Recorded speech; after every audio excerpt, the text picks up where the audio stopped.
कार्यक्रम करके हमारे लोग भर सकते हैं। शक्ति प्रदर्शन करने की कोई आवश्यकता नहीं है। उपेंद्र कुशवाहा के साथ जो ताकत खड़ी है वह ताकत उपेंद्र कुशवाहा राष्ट्रीय लोक मोर्चा के सम्मान में हमेशा तत्पर रहती है। इसलिए आवश्यकता पड़ने पर वही लोग हमारे सम्मान की रक्षा करते हैं, हमको अपने सम्मान की चिंता नहीं करनी पड़ती है। और न सिर्फ बिहार बल्कि देश दुनिया के लोगों ने देखा, जब लोकसभा का चुनाव चल रहा था तो काराकाट के लोग जितने चिंतित नहीं थे, अगल बगल के जिलों के लोग चिंतित थे कि काराकाट में क्या हो रहा है। जो कुछ भी काराकाट में हुआ, अगल बगल के लोगों को लगा कि यह तो कहीं न कहीं हमारे सम्मान के साथ खिलवाड़ हो रहा है। बक्सर, भोजपुर, कैमूर, जहानाबाद, पटना, सब जगह के लोगों ने उपेंद्र कुशवाहा के सम्मान की रक्षा स्वयं की, उपेंद्र कुशवाहा को खुद सम्मान की रक्षा नहीं करती। हम इस काम के लिए राजनीतिक प्रदर्शन नहीं करते हैं और न अभी आज के दिन में आप सब लोगों को इस बात के लिए हमने बुलाने का काम किया है। हम मुद्दों की राजनीति करते हैं, हमेशा हमने मुद्दों की राजनीति की है। अभी जिस मुद्दा की चर्चा हम यहाँ कर रहे हैं, करने वाले हैं, इस मुद्दा का संबंध बिहार विधानसभा चुनाव से बिल्कुल नहीं है। इस मुद्दा का संबंध राष्ट्रीय स्तर पर है। बिहार के साथ 50 साल से जो अन्याय हो रहा है, उस अन्याय के खिलाफ हम खड़ा होना चाहते। इसका बिहार विधानसभा चुनाव के साथ कोई संबंध नहीं है। हमारा यह कार्यक्रम चुनाव को ध्यान में रखकर नहीं है। संवैधानिक अधिकार परिसीमन सुधार, हम इसकी बात पिछले 3-4 महीनों से कर रहे हैं। हमारी पार्टी ने तय किया कि इस बात को लेकर हम बिहार भर में अभियान चलाएंगे। पार्टी ने तय किया कि बिहार के अलग अलग हिस्सों में हम रैली करेंगे। पहली रैली हमने शाहबाद के इलाके में विक्रमगंज में की, दूसरी रैली हमारी मुजफ्फरपुर में हुई, तीसरी रैली मगध की धरती पर गया जी में हुई और चौथी रैली अभी पटना के मिलन हाई स्कूल के मैदान में हो रही है। चुनाव अब सामने है, अब आगे का काम चुनाव का काम है, उसमें हमारे साथी लगेंगे, आप सब लोगों को लगना है। लेकिन जिस मुद्दा को लेकर हम चले हैं, इस मुद्दा से संबंधित अभियान का समापन आज नहीं है। हम चुनाव तक के लिए इसको स्थगित करेंगे। बिहार विधानसभा चुनाव के बाद परिसीमन सुधार का विषय हमारा फिर आगे जारी रहेगा, अभियान हमारा आगे जारी रहेगा। हम मुद्दों की बात हमेशा करते हैं। हम चुनाव को ध्यान में रखकर सिर्फ कार्यक्रम नहीं बनाते। इस विषय पर भी हम बात करेंगे। लेकिन आज इतना अच्छा संयोग है, 5 सितंबर मीडिया के कई साथियों ने मुझसे यह भी सवाल किया कि 5 सितंबर के दिन का ही आपने क्यों चुनाव किया। बहुत सोच समझकर हमने चुनाव किया है इस दिन का। और 5 सितंबर का ऐतिहासिक दिन जब भी उपेंद्र कुशवाहा याद करता है तो उपेंद्र कुशवाहा को प्रेरणा मिलती है, ताकत मिलती है, अंदर से साहस मिलता है। पिछले साल जब राज्यसभा की सदस्यता के लिए मेरा नाम चयनित हुआ तो 5 सितंबर से 5-7 दिन पहले पिछले साल राज्यसभा सचिवालय से मुझको फोन आया कि 4, 5, 6, 7 सितंबर में से कोई एक दिन बताइए, आप अपनी सुविधा के अनुसार जिस दिन आप शपथ ग्रहण करेंगे। हमने बिना सोचे कहा कि 5 सितंबर को करेंगे और 5 सितंबर को पिछले साल हमने राज्यसभा सदस्यता के लिए शपथ ग्रहण पार्लियामेंट में लेने का काम किया। 5 सितंबर शहीद जगदेव बाबू की शहादत का दिन है। आज हम उनको याद भी करते हैं। हमारी पार्टी विचारधारा की बात करती है। आपको याद होगा, बिहार के लोगों को याद होगा, जब पहली बार पार्टी हमने बनाई थी, राष्ट्रीय लोक मोर्चा गठित की थी, तो पहला कार्यक्रम नमन यात्रा के रूप में हमने किया था। विरासत बचाओ नमन यात्रा उस कार्यक्रम का नाम था। तो हमारी पार्टी जहां एक तरफ विरासत को बचाने बढ़ाने की भी बात करती है, वही दूसरी ओर हम विकास और बिहार की समृद्धि कैसे बढ़े इसकी भी बात करते हैं। हमारे लिए विरासत और विकास, और बहुत सरल शब्दों में कहें तो लोगों के लिए इज्जत और रोटी, दोनों मोर्चा पर हमारी पार्टी काम करती है। तो विरासत को बचाना हमारा धर्म है, हमारी पार्टी की ड्यूटी है। जगदेव बाबू को याद करते हैं तो वह विरासत हमको ध्यान में आता है। इसलिए हमने 5 सितंबर के दिन का चुनाव किया। जगदेव बाबू ने भी कभी अपने जीवन काल में संघर्ष किया था। जिस तरह से आपके सहयोग से हम भी निरंतर संघर्ष कर रहे हैं, जगदेव बाबू ने संघर्ष किया था। और जगदेव बाबू की बहुत सारे लोगों को शायद नहीं मालूम होगा कि जगदेव बाबू ने अपने छोटे से कार्यकाल में 2 पिछड़ा समाज के व्यक्ति को मुख्यमंत्री बनाने का काम किया। स्वयं चाहते तो मुख्यमंत्री बन सकते थे, लेकिन नहीं, पिछड़ा समाज के 2 व्यक्ति को उन्होंने मुख्यमंत्री बनाने का काम किया। जब सरकार बनी थी, डॉक्टर लोहिया के सपना के हिसाब से, अभियान के हिसाब से गैर कांग्रेसी सरकार देश में पहली बार बनी, बिहार में भी बनी। और उस सरकार में जगदेव बाबू, जननायक कर्पूरी ठाकुर जी, बीपी मंडल जी जैसे लोग शामिल थे। महामाया बाबू के नेतृत्व में सरकार बनी थी। लेकिन महसूस किया जगदेव बाबू ने कि उस सरकार की कथनी और करनी में अंतर है, तो उन्होंने वहां से इस्तीफा किया, वहां से हट गए।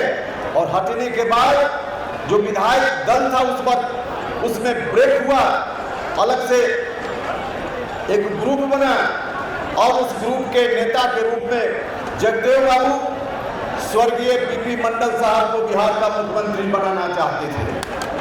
बीपी मंडल साहब को बिहार का मुख्यमंत्री बनाना चाहते थे, लेकिन संवैधानिक अड़चन था उनके मुख्यमंत्री बनने में। लगातार 6 महीना तक कोई व्यक्ति बिना सदन में रहे हुए मुख्यमंत्री या मंत्री पद पर रह सकता है। तो 6 महीना का कार्यकाल उस समय की सरकार में बीपी मंडल साहब ने पूरा कर लिया था।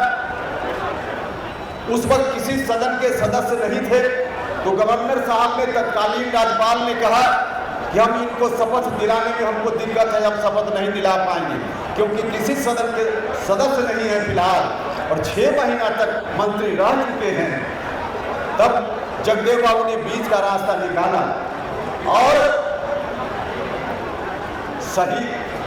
सतीश प्रसाद सिंह, जिनको 2 दिन 3 दिन के लिए मुख्यमंत्री बनने का सौभाग्य प्राप्त हुआ, उनके नेतृत्व में तब सरकार बनी। जगदेव बाबू ने सतीश बाबू को मुख्यमंत्री बनाया, 2-3 दिन के लिए मुख्यमंत्री बने। अब बहुत लोग वही 2-3 दिन देखकर अपना सीना चौड़ा करते हैं कि हमारा भी इतिहास में नाम हो गया, बिहार के मुख्यमंत्री बन गए। अरे भैया, आपका तो स्वर्णकाल रहा है। आपकी ख्याति तो शासक के रूप में बिहार क्या, देश से बाहर आज जो देश का नक्शा है उससे कई गुना बड़ा हिस्सा में साम्राज्य रहा है, वह शासन रहा है। तो उतने बड़े साम्राज्य की विरासत के लोग हैं और 2 दिन 2.5 दिन मुख्यमंत्री बनने पर गर्व करते हैं। मुझको यह बात बहुत ठीक नहीं लगती। भाइयों और मित्रों, वह विषय अलग है, लेकिन सतीश बाबू को मुख्यमंत्री बनाने का काम जगदेव बाबू ने किया। और फिर जो सरकार बनी, उस सरकार के माध्यम से बीपी मंडल साहब को विधान परिषद के सदस्य के रूप में मनोनीत करने की अनुशंसा हुई। राज्यपाल जी ने उनको एमएलसी के रूप में बिहार विधान परिषद के सदस्य के रूप में मनोनीत किया। फिर मुख्यमंत्री के रूप में बीपी मंडल साहब ने ओथ लिया, शपथ ग्रहण किया। तो सतीश बाबू को हम मुख्यमंत्री बनाने वाले, स्वर्गीय बीपी मंडल साहब को मुख्यमंत्री बनाने वाले जगदेव बाबू चाहते तो स्वयं ही मुख्यमंत्री बन सकते, लेकिन विचारधारा को बढ़ाना चाहते थे, विचारधारा को बढ़ाना चाहते। उन्होंने अपनी पार्टी बनाई थी शोषित समाज दल पार्टी बनाई थी।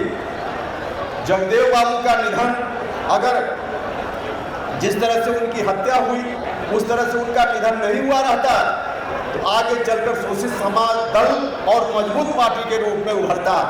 लेकिन जो कुछ भी हुआ, प्रकृति को यह बात मंजूर नहीं थी, उनकी हत्या हो गई और शोषित समाज दल का रास्ता वहीं का वहीं रुक गया। क्योंकि उस वक्त तक शोषित समाज दल में जगदेव बाबू के बाद कौन उत्तराधिकारी हो, यह बात तय नहीं हुई थी।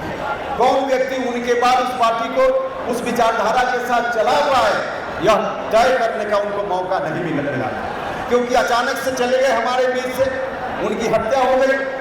अगर उनकी मृत्यु अकाल उस तरह से नहीं हुई होती, सामान्य मृत्यु से अगर उनकी मौत होती बाद के दिनों में, तो मेरा पक्का भरोसा है कि जिस तरह की सोच के थे जगदेव बाबू, निश्चित रूप से 5-10 साल में कोई ना कोई ऐसा व्यक्ति को, उस विचारधारा से लैस व्यक्ति को अपने बाद के लिए उत्तराधिकारी के रूप में प्रस्तुत जरूर कर दिए होते, लेकिन नहीं कर पाए। अचानक चले गए। विडंबना जिसके चलते शोषित समाज दल समाप्त हो गया। शोषित समाज दल अगर जगदेव बाबू कुछ दिन और रहते, अपने उत्तराधिकारी का चयन करके और सामान्य मृत्यु से उनकी मौत हुई रहती, तो शोषित समाज दल विचारधारा के आधार पर आज भी बिहार में सबसे मजबूत पार्टी के रूप में रहता है। आज भी मजबूत पार्टी के रूप में रहता है। आज जो इस विचारधारा के इर्द चलने वाली पार्टी है, सबसे मजबूत पार्टी, फिर बाकी पार्टी की जरूरत ही नहीं पड़ती। राष्ट्रीय लोक मोर्चा बनाने की जरूरत उपेंद्र कुशवाहा को नहीं पड़ती। हम बाद में चलकर उसी पार्टी के नेता लालू यादव हो सकते थे, उसी पार्टी के नेता नीतीश कुमार हो सकते थे, लेकिन पार्टी वही रहती। लेकिन अचानक चले गए, अपना उत्तराधिकारी बनाने का पद ही उनके पास नहीं था। तो भाइयों और मित्रों, इसलिए हम बार बार बोलते हैं, कई लोगों को यह बात अटपटी लगती है। मैं आज भी इस मन से कह रहा हूँ, मेरे पीछे बाउंड्री वॉल के पीछे पार्टी कार्यालय में बैठे हुए लोग सुन रहे होंगे। मैं कहना चाहता हूँ, उत्तराधिकारी उसी विरासत का होना चाहिए जिस पार्टी को कोई भी आगे बढ़ाना चाहे। और समय रहते अगर नहीं तय होगा तो शोषित समाज दल जिस रूप में समाप्त हुआ, नुकसान उस रूप में भी हो सकता है। तो जगदेव बाबू का इतना बड़ा कंट्रीब्यूशन था उनका। संयोग ऐसा है कि शिक्षक दिवस भी हम जहाँ एक तरफ विरासत बचाने की बात, बढ़ाने की बात करते हैं, वहाँ विकास के लिए, गरीब लोगों के जीवन स्तर को ऊंचा उठाने के लिए, समाज में जो विषमता है उस विषमता को समाप्त करने के लिए आर्थिक समृद्धि की भी बात करते हैं। और उसके लिए पहली आवश्यकता है, बिहार में चाहे जिस घर के बच्चे हो, गरीब हो, जिस जाति के हो, जिस धर्म के हो, सब लोगों को अच्छी शिक्षा प्राप्त करने का अवसर मिले। तो शिक्षा हमारा मूल मुद्दा में शामिल विषय है। तो आज शिक्षक दिवस भी है, तो इस अवसर पे मैं आप सब लोगों को भी शिक्षक दिवस की शुभकामना देता हूँ। लेकिन हम जब शिक्षा की बात करते हैं तो दुनिया के स्तर पर शिक्षा की क्या स्थिति है? दुनिया के स्तर पे अब आर्टिफिशियल इंटेलिजेंस का समय आ गया। अब शिक्षण संस्थानों में AI का उपयोग हो रहा है। एक प्राइवेट एजेंसी ने, जो देश से बाहर की एजेंसी है, अभी कुछ दिन पहले रिपोर्ट दी। उस रिपोर्ट के आधार पे दुनिया के जो बड़े देश हैं, जो विकसित देश हैं, उन देशों में 60% के लगभग यूनिवर्सिटीज और कॉलेज AI का उपयोग करते हैं, आर्टिफिशियल इंटेलिजेंस का उपयोग करते हैं। अब तो हम शिक्षक दिवस है, लेकिन अब आगे आने वाले दिनों में जिस हो चुकी है, अब शिक्षक जलाने को दिया जाता है, मानव की जगह रोबोट शिक्षक का काम करेगा। जो दुनिया भर की जानकारी से लैस होगा और बच्चों को ही शिक्षा देने का काम करना पड़ेगा। हमको उससे टक्कर लेना पड़ेगा, हमको उससे मुकाबला लेना पड़ेगा। और वैसे शिक्षकों को मानव जो आदमी है उसमें इस तरह की गुणवत्ता लाकर उस स्तर का शिक्षक हमको बनाना पड़ेगा, उस स्तर का शिक्षक बनाना पड़ेगा। तब जाकर दुनिया के मुकाबले हम अपने बच्चों को खड़ा कर पाएंगे। हम अपने बच्चों को अगर दुनिया के मुकाबले ले जाना चाहते हैं, उस मुकाबले हमको खड़ा करना पड़ेगा। और जब इस मुकाबले खड़ा करना पड़ेगा, हम भारत सरकार में मंत्री थे, किससे पूछना चाहते हैं? बिहार में ही, बिहार से बाहर भी कई राज्यों में जाते थे स्कूल में, कहाँ से आए? मैं उस पर देख रहा था। विद्यालय में जाते थे, खासकर सरकारी विद्यालय या बहुत सारा प्राइवेट विद्यालय में भी, वहाँ बच्चों से सवाल करते थे कि बताओ कि पढ़ लिख कर क्या सपना है तुम्हारा, क्या बनना चाहते हो। तो आज तक एक बच्चा भी नहीं मिला जिसने यह कहा हो कि पढ़ लिख कर हम शिक्षक बनना चाहते हैं। किसी ने कहा डॉक्टर बनना चाहते, किसी ने कहा इंजीनियर बनना चाहते, किसी ने कहा कि साइंटिस्ट बनना चाहते हैं, किसी ने कहा कि सेना में भर्ती होकर देश के लिए लड़ना चाहते हैं, इत्यादि इत्यादि सब कुछ कहा, लेकिन शिक्षक बनना चाहते हैं किसी ने नहीं कहा। भाई और मित्रों, ऐसी स्थिति क्यों है? विकसित राष्ट्र जो दुनिया के हैं वहाँ ऐसी स्थिति नहीं है। वहाँ प्राथमिकता होती है बच्चों के लिए कि हम शिक्षक बनेंगे, तो कहीं न कहीं यह गिरावट आई है। यह गिरावट बाद के दिनों में आई है। पहले जितना शिक्षकों का सम्मान था हमारे समाज में, सरकारी स्तर पे या समाज के स्तर पे, आज उतना सम्मान नहीं है। तो शिक्षकों की साख को भी लौटाने का काम करना है, लेकिन शिक्षकों की यह साख लौटाने में सरकार की भी भूमिका होगी, सरकार की भी भूमिका होगी। सरकार की भूमिका के बगैर हम बच्चों को अट्रैक्ट नहीं कर पाएंगे। आज जो बच्चा भी कंपटीशन की तैयारी करता है, चाहे गांव में रहकर हो, पटना में रहकर हो, दिल्ली में रहकर हो, वह सबसे पहले IAS, IPS या BPSC करके अलग अलग राज्यों के सर्विस कमीशन में बैठ करके और प्रशासनिक सेवाओं में जाना चाहता है। प्रशासनिक सेवाओं में जाना उसकी प्राथमिकता होती है। डॉक्टर बनना चाहता है, इंजीनियर बनना चाहता है, इत्यादि बनना चाहता है, और नहीं कुछ मिला अंत में, किसी भी कंपटीशन में नहीं जा पाया, तब अंत में आकर के वह शिक्षक पात्रता परीक्षा देता है, नेट देता है, टेट देता है, STT देता है, CTET देता है, और सभी जगह से नाउम्मीद होकर जो बच जाता है वही गांव में या शहर में सरकारी स्कूल के शिक्षक बनते हैं, वही शिक्षक बनते हैं। भाई और मित्रों, इस स्थिति में बदलाव लाना पड़ेगा। शिक्षक का जो पोस्ट है उसमें भी उसी तरह का आकर्षण देना पड़ेगा जो आकर्षण बाकी जगह है। विभिन्न राज्यों की सरकारों का दायित्व है, हम सिर्फ बिहार के बारे में नहीं कर, देश के विभिन्न राज्य के सरकारों का दायित्व है और केंद्र सरकार का दायित्व है कि ऐसा इंतजाम हो, शिक्षकों के पदों के प्रति ऐसा आकर्षण, जो काम सरकार के जिम्मे है उस काम को करते हुए करे, ताकि कोई बच्चा बाकी चीज बनने के पहले शिक्षक बनने के लिए तैयार हो, वह कहे कि हम शिक्षक बनना चाहते हैं, गर्व से कहे कि हम शिक्षक बनना चाहते हैं। यह काम भी जहाँ तक हमारी ताकत है, राष्ट्रीय लोक मोर्चा की ताकत है, हम इस बात को लेकर भी चल रहे हैं, हम इस बात को लेकर भी चल रहे हैं। और आगे आने वाले दिनों में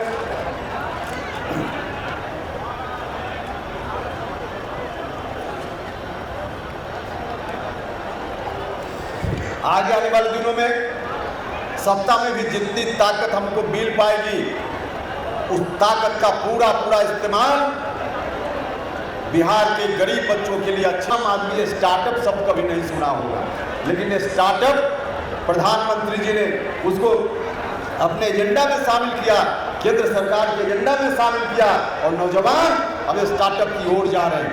न सिर्फ देश के नौजवान, बिहार के नौजवान भी, लगभग 5000 बिहार के यूथ आज स्टार्टअप तक पहुंच गए हैं, स्टार्टअप में लग गए हैं। देश के जो दूसरे राज्य हैं उनके मुकाबले हम पीछे हैं, यह बात ठीक है, लेकिन हमारा नौजवान भी वहाँ तक जा रहा है, यूथ जा रहा है। तो हमारे यहाँ जो नौजवान हैं उनके अंदर कोई मेरिट की कमी नहीं, उनके अंदर क्षमता का अभाव नहीं है, उनको भी मौका मिले तो स्वर्ग में सीढ़ी लगाने का काम बिहार का नौजवान कर सकता है। तो यह मौका धीरे धीरे मिल रहा है।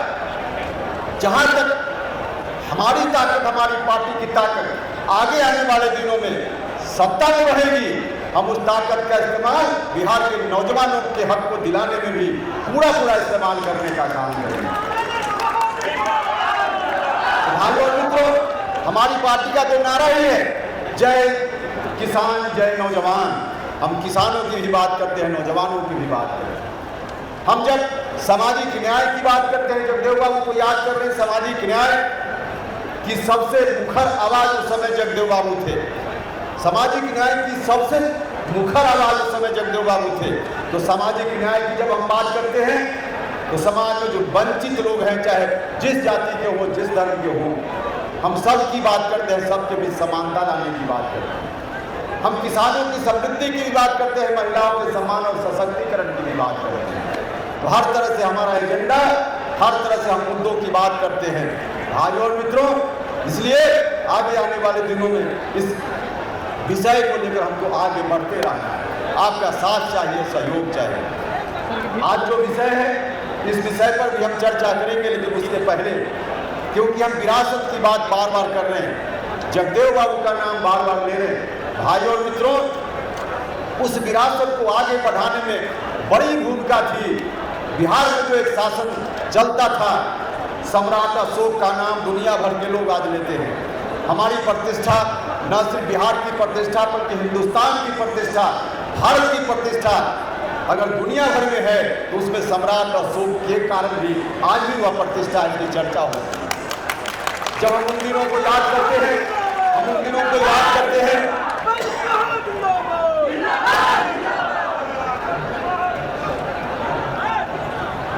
जब हम उन दिनों की याद करते हैं तो वह शासन कहां से चलता था, वह साम्राज्य कहां से चलता था। उस साम्राज्य की सीमा अफगानिस्तान, बांग्लादेश, बर्मा कहां तक सीमा थी, अफगानिस्तान कहां तक थी, लेकिन चलता कहां से था? इसी पटना की धरती से, जो उसको उस समय हम लोग पाटलिपुत्र की धरती कहते थे, यही से वह साम्राज्य चलता था। हम जब उसको याद करते हैं तो न सिर्फ महापुरुषों की जयंती पर, उनकी पुण्यतिथि पर हम याद करें, बल्कि ऐसी स्थिति बने कि रोज हम उनको याद करें, बिना याद किए हुए उनको हम याद करते रहें, अनजाने याद करते रहें, इसकी जरूरत है। और इसी के लिए हमने बार बार कहा है कि पटना का नाम जिस तरह से कलकत्ता का नाम कोलकाता हो सकता है, बंबई का नाम मुंबई हो सकता है, मद्रास का नाम चेन्नई हो सकता है, तो क्या पटना का नाम पाटलिपुत्रा नहीं हो सकता? तो पटना का नाम पाटलिपुत्रा हो, यह भी हमारी मांग है। हम पहले से इस मांग को उठाते रहे हैं, पहले से उठाते रहे हैं। आगे आने वाले दिनों में आज भी हम आग्रह करते हैं इस मंच से, राज्य की सरकार से, राज्य की सरकार पटना का नाम पाटलिपुत्र करने का प्रस्ताव अविलंब ले भारत सरकार को भेजे। आवश्यकता अनुसार भारत सरकार कार्रवाई करेगी, फिर हम लोग वहां भी देखेंगे। लेकिन राज्य की सरकार के दिन में जितना काम है राज्य की सरकार करे। हम फिर दोहराएंगे कि आगे आने वाले दिनों में जितनी ताकत आप दीजिएगा, बिहार के लोग देंगे, तो इस मांग को पूरा कराने की दिशा में भी उस ताकत का इस्तेमाल करने का काम हमारी पार्टी करेगी। वैसे तमाम मुद्दों की हम बात करते हैं, कुल मिलाकर उपेंद्र कुशवाहा पद नहीं परिवर्तन की बात करता रहा है। हम पद की चिंता नहीं, परिवर्तन की चिंता करते हैं, हम बदलाव की चिंता करते हैं। वंचित समाज के लोगों को न्याय कैसे मिले, हम इसकी चिंता करते हैं। समाज के सभी वर्ग के लोग जो वंचित हैं, चाहे महादलित भाई हो, दलित भाई हो, अति पिछड़ा भाई हो, पिछड़ा भाई हो, अल्पसंख्यक समाज के लोग हों या सामान्य जाति के लोग हों, हम सब की बात करते हैं। जो भी वंचित है, जिसके साथ भी अन्याय हो रहा है, उस अन्याय के खात्मा की हम बात करते हैं, उसको समाप्त करके हम एक नया समाज बनाने की बात करते हैं। जगदेव बाबू के सपना के अनुकूल का समाज, जननायक कर्पूरी ठाकुर जी के सपना के अनुकूल का समाज, और उसे थोड़ा पीछे चले जाइए तो भगवान बुद्ध के सपना के अनुकूल, ज्योतिबा फूले के सपना के अनुकूल, डॉक्टर अम्बेडकर के सपना के अनुकूल, सबको समाहित करके जो विरासत बनती है आज की तारीख में, उसके अनुकूल बिहार के समाज का निर्माण हमारी पार्टी करना चाहती है। इसलिए हम आपसे ताकत चाहते हैं। आज परिसीमन हमारा विषय है। मीडिया के लोग कहते रहते हैं, कई मीडिया के लोगों ने कुछ दिन पहले मुझसे कहा कि परिसीमन को बिहार विधानसभा चुनाव में हम मुद्दा बनाएंगे क्या? लोग कहते हैं कि चुनाव हो इसलिए आप परिसीमन को मुद्दा के रूप में उठा रहे हैं। हमने कहा कि भैया बिहार विधानसभा से क्या रिश्ता है इसका, चुनाव से क्या संबंध है उसका? तो मुद्दा, क्योंकि राज्य के हित का मुद्दा, इसलिए हम उठा रहे हैं। और जैसा कि हमने कहा कि चुनाव के बाद भी हमारा अभियान जारी रहेगा। तो परिसीमन बहुत आवश्यक है। संविधान ने जो हमको अधिकार दिया था, डॉक्टर अंबेडकर साहब के नेतृत्व में जो गठित टीम थी, उस टीम ने जो अधिकार दिया था, उस अधिकार से हमको वंचित करने का प्रयास किया गया है पिछले 50 वर्षों से, और उसका खामियाजा बिहार भुगत रहा है। संविधान में व्यवस्था है, आज़ादी के समय जो संविधान हमको मिला, उस संविधान में यह बात लिखी हुई है कि प्रत्येक 10 साल पर देश में जनगणना होगी, और जनगणना में जो आंकड़ा आएगा जनसंख्या के बारे में, उस आंकड़ा के आधार पर देश में चाहे संसद में सीटों की संख्या हो या राज्य की विधानसभाओं में सीटों की संख्या हो, उस जनसंख्या के आंकड़ा के आधार पर सीटों की संख्या प्रत्येक 10 साल की जनगणना के बाद तय की जाएगी। यह बात संविधान में लिखी हुई है। और संविधान की व्यवस्था के हिसाब से पहली बार आज़ादी के बाद 1951 में जनगणना हुई, उसके बाद परिसीमन हुआ, सीटों की संख्या बढ़ी लोकसभा में भी। 61 में जनगणना, उसके आंकड़ा के आधार पर फिर परिसीमन हुआ, संख्या बढ़ी। 1971 में जनगणना हुई, उसके आधार पर फिर परिसीमन हुआ, फिर संख्या बढ़ी। लेकिन 71 के बाद जब आपातकाल का दौर था, आज वोटर अधिकार क्या क्या करके राहुल गांधी जी यात्रा करके चले गए हैं। 1976 में कांग्रेस ने जब आपातकाल लागू किया था, आपातकाल की समाप्ति के बाद उस वक्त जो सरकार है, उसने तमाम उस तरह के मुद्दों को बदलने का काम किया जो आपातकाल में बिहार के ऊपर, देश के ऊपर थोपने का काम कांग्रेस की सरकार ने, कांग्रेस के लोगों ने किया था। लेकिन उसका एक अवशेष अभी भी बचा हुआ। उसी समय 1976 में संविधान में परिवर्तन हुआ, जिस परिवर्तन के हिसाब से यह कहा गया कि अगले 25 साल तक परिसीमन का काम जनसंख्या के आधार पर नहीं होगा, मतलब परिसीमन को रोक दिया गया। 25 साल तक एक बार 76 में, उसके बाद फिर जब 25 साल पूरा होने वाला था तो फिर अगला 25 साल, 50 साल, 1976 से 50 साल, अब 50 साल की सीमा अब 26 में पूरी होने वाली है, पूरी होने वाली है। और फिर से परिसीमन का रास्ता संविधान के हिसाब से खुलने वाला है। लेकिन हमको सचेत रहना है, हमको भरोसा है, हमारे प्रधानमंत्री जी के ऊपर पूरा हमको भरोसा है कि प्रधानमंत्री जी निश्चित रूप से 50 वर्षों से बिहार और बिहार के अगल बगल के जो राज्य हैं, परिसीमन को लेकर इनके खिलाफ जो अन्याय हो रहा है, इस अन्याय को रोकने का काम निश्चित रूप से हमारे प्रधानमंत्री जी करेंगे। लेकिन इसी बीच साउथ के जो कुछ राज्य हैं, उन लोगों ने परिसीमन आगे न हो, परिसीमन का काम आगे भी रुका रहे, इस बात के लिए एक मोर्चा बना लिया है, एक प्लेटफॉर्म बना लिया है। और चाहे पार्लियामेंट के अंदर हो या पार्लियामेंट के बाहर, लगातार परिसीमन के खिलाफ लोग अभियान चला रहे हैं। तो मुझको लगा कि परिसीमन के खिलाफ मुखर होने वाले लोगों ने अपना प्लेटफॉर्म बना लिया है। अगर हम लोग चुप रह जाएंगे, बिहार चुप रह जाएगा। बिहार क्योंकि तमाम तरह के जो परिवर्तन इतिहास में हुए हैं, उसका वाहक मुख्य रूप से बिहार रहा है। इसलिए हमको लगा कि बिहार से इस आवाज को बुलंद करना चाहिए। और जो लोग भी चाहते हैं कि परिसीमन हम आगे नहीं होने देंगे, उनको मुंह तोड़ जवाब देने का काम करते हुए परिसीमन का रास्ता आगे निकले, इस बात के लिए हम चाहते हैं वातावरण बने। इसलिए हमने कार्यक्रम अपने हाथ में लेने का काम किया। तो संविधान की व्यवस्था के हिसाब से अगर जनगणना के आधार पर परिसीमन का काम निरंतर जारी रहता, तो पिछली जनगणना का जो रिपोर्ट है, सबसे लेटेस्ट रिपोर्ट अभी वही है। 2021 में जनगणना होनी थी, कोरोना के कारण विलंब हुआ है। लेकिन 2011 में जो जनगणना हुई, उसकी जो रिपोर्ट है, उस रिपोर्ट के आधार पर अगर परिसीमन होता तो हमारे बिहार में 40 लोकसभा क्षेत्र जो अभी वर्तमान में है, इसकी जगह कम से कम 60 लोकसभा क्षेत्रों की संख्या होती। 60 हमारे बिहार के किसी भी पार्टी के लोग हों, जाकर संसद में, लोकसभा में सिर्फ 40 लोग अभी जाकर बिहार के हक की बात करते हैं। परिसीमन अगर हुआ रहता, जो पुरानी व्यवस्था संविधान में थी उसके अनुसार, तो अभी कम से कम 60 लोग MP बनकर लोकसभा में हमारे बिहार के होते और बिहार के हक की बात वहां करते। तो जहाँ 60 लोग होते 40 लोग कर रहे हैं। योजना भी कई इस तरह की बनती है सरकारों के द्वारा, जितना लोकसभा क्षेत्र उस तरह से योजना, तो कम लोकसभा क्षेत्र तो कम योजना का लाभ, कम योजना का लाभ। यह अन्याय हो रहा है पिछले 50 वर्षों से। इस अन्याय को रोकना है कि नहीं रोकना है? इस अन्याय को रोकना है तो इस आवाज को और बुलंद करने का काम करना पड़ेगा, इस आवाज को और बुलंद करने का काम करना पड़ेगा। भाइयों और मित्रों, इसलिए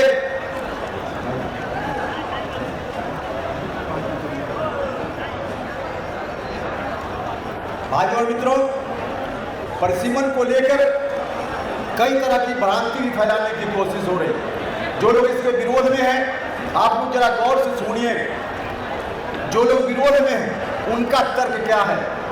उनका तर्क है कि बिहार, उत्तर प्रदेश इत्यादि राज्यों ने जनसंख्या वृद्धि को रोकने का काम नहीं किया और हमने सरकार की जो योजना है उस योजना के अनुसार फैमिली प्लानिंग अपने परिवार में किया और बर्थ कंट्रोल को हमने किया, जनसंख्या वृद्धि को रोकने का काम किया, जिसके कारण उनका कहना है कि हमारी आबादी कम हो गई। हमने सरकार के निर्देशों का पालन किया, इसलिए हमारी आबादी कम हो गई और बिहार जैसे राज्य ने उनका पालन नहीं किया, इसलिए उनकी आबादी बढ़ गई। अब तर्क उनका है कि हमने अनुपालन किया, हम अनुशासित रहे तो इसकी सजा हमको मिल जाएगी कि हमारी संख्या कम हो जाएगी परिसीमन अगर हुआ तो, और जिन्होंने नहीं पालन किया उनकी संख्या बढ़ जाएगी। जिन्होंने किया उनको उनका नुकसान हो जाएगा और जिन्होंने नहीं पालन किया उनको प्रोत्साहन मिल जाएगा। यह उनका तर्क है, लेकिन मैं आपको बताना चाहता हूँ उनका तर्क सत्य से बिल्कुल परे है। कई लोग आपको भी मिलेंगे और इसी तरह का तर्क जो वहाँ के लोग तर्क देते हैं आपको भी कहेंगे कि आपके नेता परिसीमन की बात करते हैं, लेकिन साउथ के राज्यों ने जनसंख्या रोकी, उसका नुकसान होगा और यहाँ के लोगों ने बेतहाशा जनसंख्या बढ़ाई, इसका लाभ लीजिएगा। ये कहाँ का न्याय है? लोग कहेंगे।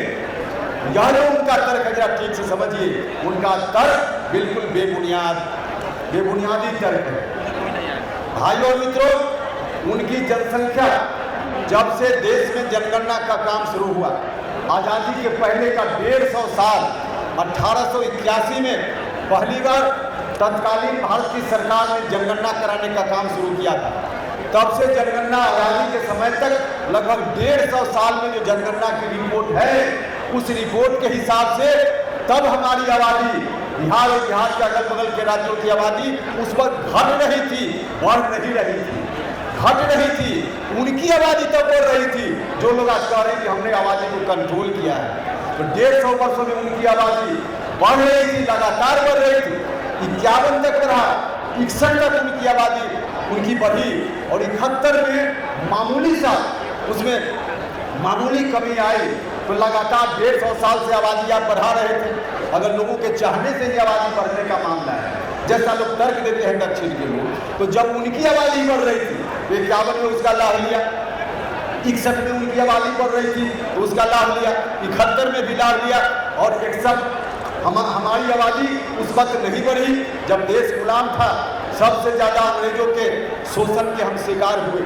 हर तरह से हमारे साथ जो दुर्व्यवहार हुआ, हम जो शिकार हुए, शोषण के शिकार हुए, हमारे यहाँ विकास की गाड़ी अवरुद्ध हुई। हम शिक्षा के क्षेत्र में पिछड़ गए, वहाँ विकास की गाड़ी आगे बढ़ते रही।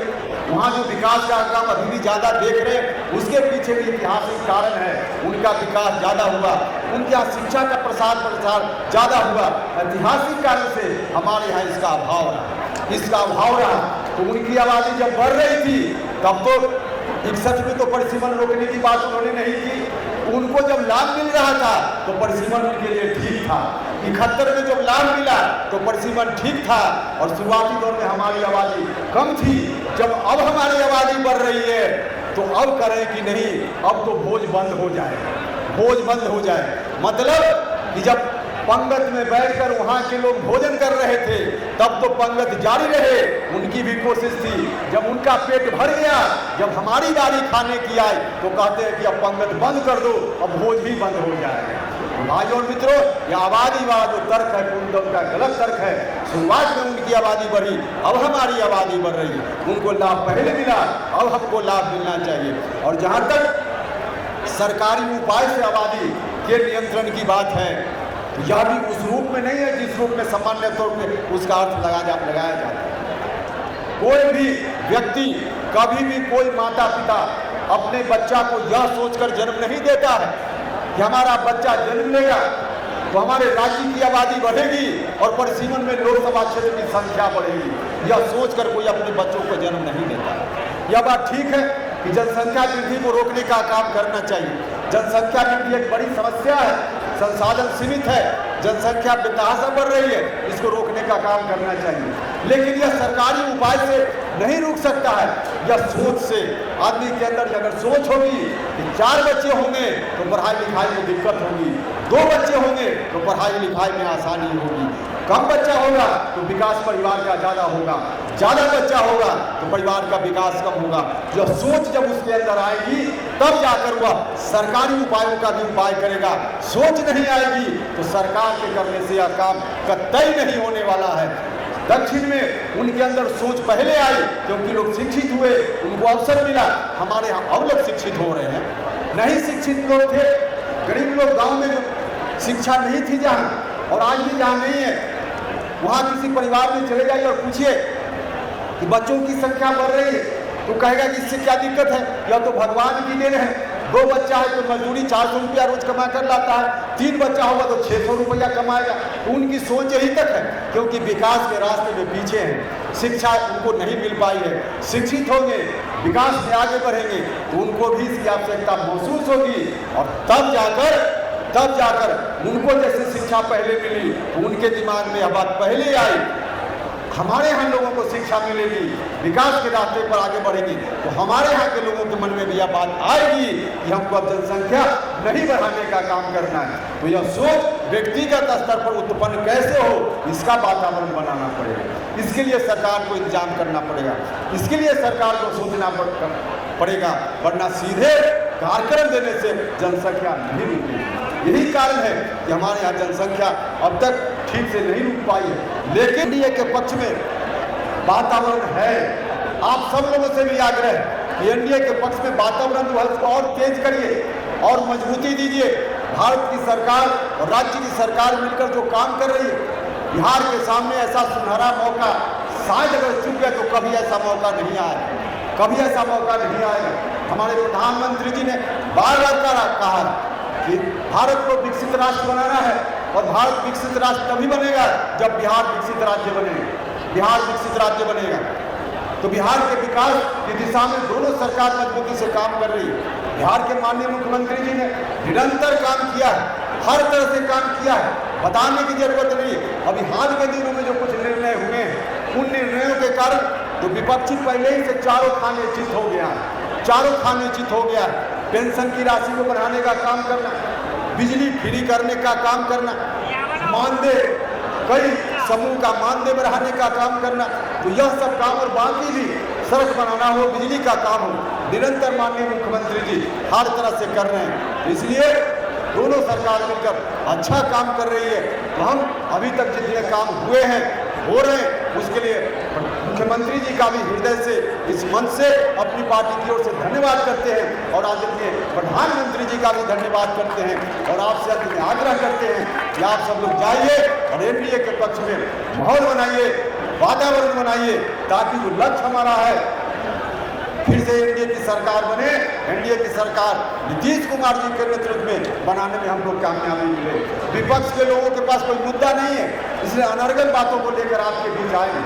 अभी एसआईआर का मुद्दा लाया, कोई मुद्दा ही नहीं है। एसआईआर का मुद्दा, जीरो से राहुल गांधी जी की यात्रा की शुरुआत हुई थी और जीरो पर जाकर उनकी यात्रा समाप्त हो गई है, कोई मतलब नहीं है। एसआईआर के नाम पर बिहार की जनता को बरगलाने चले थे, लेकिन बिहार की जनता नहीं बरगलाने वाली है। और आरजेडी का तो कहना ही क्या है, आरजेडी का कहना ही क्या है। इनको तो न कोई विकास से लेना देना है और न इनको और कोई बात से लेना देना है, तो कुछ भी अनर्गल बात। और कभी गंगा किनारे जाकर डांस कर लेने से कोई मुख्यमंत्री बन जाए तो सबसे बड़ा डांसर भारत का प्रधानमंत्री है। सबसे बड़ा डांसर भारत का प्रधानमंत्री है। अरे भाई, आप अपनी छवि भी जरा ठीक रखिए। क्या लफुआ की तरह डांस करते हैं? डांस करने की कोई जगह हो उस तरह तो कीजिए, इंजॉय कीजिए, इस पर रोक नहीं। नाचना कोई बुरी चीज़ नहीं, नाचना बुरी चीज़ नहीं, लेकिन जिस तरह से लफुआ की तरह प्रदर्शन कर रहे हैं तो आपकी खुद की छवि भी गलत जा रही है। आप उम्र में छोटे हो इसलिए सजेशन भी दे रहे हैं, छवि को बना के रखो, बचा के रखो। अभी तो कहीं से कोई दाल नहीं गलने वाली है। नीतीश कुमार जी मुख्यमंत्री है, रहेंगे तो किसी की कोई दाल नहीं गलने वाली है। विपक्ष लाख छटपटा कुछ नहीं होने वाला है, लेकिन उन लोगों का काम ही यही, कुछ अनर्गल बात बोलेंगे और बिहार की जनता को बरगलाने का प्रयास करेंगे। भाई और मित्रों, आपसे आग्रह है कि बिहार की जनता के बीच में आप सब लोग रहते हैं, तो बरगलाने वालों से सचेत कर लीजिए, उसको समेट लीजिए। दुनिया की कोई ताकत एनडीए को शिकस्त देने का काम नहीं कर सकती है, नहीं कर सकती है। हम तो यह कहते हैं कि जो रिजल्ट हुआ लोकसभा में उससे कई गुना बेहतर रिजल्ट विधानसभा में होगा। और लोकसभा में भी रिजल्ट हुआ, ठीक हमारे साथी बोल रहे थे, जहां कहीं भी एनडीए हारा विपक्ष के चलते नहीं हारा। एनडीए जहां भी हारा विपक्ष के चलते नहीं हारा। हमारी टीम में ही कुछ लोग थे जो अपने ही तरफ गोल करने में लग गए, इसके चलते हमारी टीम हारी। अब सिर्फ गोल कीजिएगा, कोई एनडीए तो हारेगा, तो सिर्फ गोल करने वालों से सावधान। हम उनको कहना चाहते हैं, भैया मुख्यमंत्री बनने के लिए जब सरकार बनेगी, अभी तो नीतीश जी मुख्यमंत्री हैं, तो उस दौर में होकर अपने को कुछ रूप में सोच करके क्या जरूरत, सरकार बनाइए। सिर्फ अपने टीम के लिए गोल मत कीजिए, अपने टीम के तरफ ही गेंद को मत भेजिए, मजबूती से काम कीजिए। एनडीए अगर पूरी मजबूती के साथ जो वोट का बिखराव हुआ पिछले चुनाव में, उस बिखराव को यदि रोक ले, एनडीए अपना वोट को एक साथ कर ले, अगर कर लिया होता लोकसभा चुनाव में भी, तो कोई सीट लोकसभा चुनाव में भी हम लोग नहीं हारते। विधानसभा चुनाव के लिए और कोई बात नहीं, सिर्फ इसी स्ट्रेटजी को अपनाना है और हम लोग अपनाएंगे। आपको भी भरोसा दिलाना चाहते हैं, आपको चिंता करने की जरूरत नहीं है। राष्ट्रीय लोक मोर्चा एक मजबूत पार्टनर के रूप में, सीटों की संख्या कम होना ज़्यादा होना हमारा विषय नहीं है, लेकिन एक मजबूत पार्टनर के रूप में एनडीए में देश के स्तर पर नरेंद्र मोदी जी के नेतृत्व में और बिहार के स्तर पर मुख्यमंत्री नीतीश कुमार जी के नेतृत्व में राष्ट्रीय लोक मोर्चा खड़ा है। हम सब लोग मिलकर एनडीए के बीच में, हम सब लोग मिलकर जो पुरानी गलती हुई है उससे सबक लेकर इस वाली स्ट्रेटजी इतनी मजबूत बनाएंगे, इतनी अच्छी रणनीति बनाएंगे कि कहीं से विपक्ष की कोई दाल नहीं गलेगी, लोग देखते रह जाएंगे और एनडीए 225 के लक्ष्य को जरूर प्राप्त करेगा। हम आपको भरोसा देंगे। आइए आप सब लोग मिलकर इस काम में सहयोग कीजिए, इन मुद्दों को लेकर जाइए, जनता के बीच में जाइए। और चुनाव की घोषणा अब तो कुछ दिनों के बाद ही होने वाली, चुनाव की घोषणा होने वाली, चुनाव की घोषणा होगी। पूरे तौर पे हमारी पार्टी भी तैयार है, पूरे तौर पे जब विसिल बजे हम लोग मैदान में कूदने के लिए अब तैयार है, हमारी पार्टी तैयार है। सब लोग उसी मोड में रहिए और जहां से जिस पार्टी का भी एनडीए गठबंधन में उम्मीदवार हो, किसी जात का हो, किसी धर्म का हो, सिर्फ एनडीए देखिए और एनडीए में जिस पार्टी का उम्मीदवार हो उसका चुनाव चिन्ह देखिए और उसको देख करके आप सब लोग मतदान कीजिए, मतदान करवाइए, ताकि हमारे प्रधानमंत्री जी नरेंद्र मोदी जी का हाथ मजबूत हो पाए, हमारे मुख्यमंत्री जी का हाथ मजबूत हो पाए, एनडीए के घटक दल के जो दूसरे नेता हैं सबका हाथ मजबूत हो पाए। और उन लोगों के हाथ की मजबूती का मतलब उपेंद्र कुशवाहा का भी हाथ मजबूत हो पाए। यही और इन्हीं शब्दों के साथ फिर से अपने मित्र साथी जिन लोगों ने दिन रात मेहनत की है, हमारे मंच पर उपस्थित बहुत सारे नेता हैं। अब नाम लेंगे तो कुछ लोगों का नाम छूट जाएगा और जिनका नाम छूट जाएगा तो नाराज हो जाएंगे, इसलिए नाम नहीं लेंगे। लेकिन बहुत सारे नेता हैं जिन लोगों ने दिन रात मेहनत करके, रात भर जग करके इस कार्यक्रम को सफल बनाने का काम किया है। मैं अपने तमाम नेता साथियों का भी हृदय से धन्यवाद करता हूं। और आप सब लोग जिला अध्यक्षों, दूसरे साथियों, प्रखंड में, गांव में, जिला में, सब जगह आप लोगों ने भी बहुत मेहनत की है और मेहनत करके इस कार्यक्रम को सफल बनाया है। हो सकता है आपको कहीं कोई परेशानी हुई होगी इस यात्रा के क्रम में, खाने में कोई कमी रह गई होगी, आने में कोई कष्ट हुआ होगा, बाकी और काम में कुछ आपको दिक्कत हुई होगी, तो इसको क्षमा कीजिएगा और मजबूती से जाइए। आपका भी, आप सभी का भी इस योगदान के लिए, इस कार्यक्रम को सफल बनाने के लिए बहुत बहुत बहुत धन्यवाद करता हूँ। और इन्हीं शब्दों के साथ मैं फिर से एक बार जगदेव बाबू का स्मरण करते हुए सर्वपल्ली राधाकृष्णन साहब के चरणों में सर झुकाते हुए और मोहम्मद साहब काफी